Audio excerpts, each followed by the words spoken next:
இப்போ நான் business start பண்ணோம் அப்படின்னா நீங்க என்ன சொல்லுவீங்க? Very simple. Ball is in your court. So அடிச்சு ஆடணும்னு முடிவு பண்ணிட்டு அடிச்சு ஆடிடணும். அது வச்சுக்கிட்டு உலட்டிக்கிட்டு இப்போ எனக்கு பணம் இல்லை அது இல்லை எதுவுமே இல்லைனாலும் பரவாயில்ல, இறங்கிடணும். துணிச்சலா இறங்கிடுவோம். வெற்றியோ தோல்வியோ அது என்னைக்கோ நடக்கட்டும். நான் என்ன பிலீவ் பண்றேன்னா, work hard until you tie.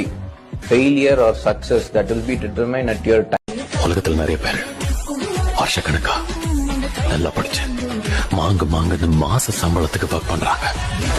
எப்படியும் ஒன்னும் பெருசா கிடைச்சிட போறதில்ல. 5 மாசத்துக்கு எப்படி சொல்றீங்க? நான் இதை பிளான் பண்றதுக்காக வருஷக்கணக்கா உழைச்சிருக்கேன்.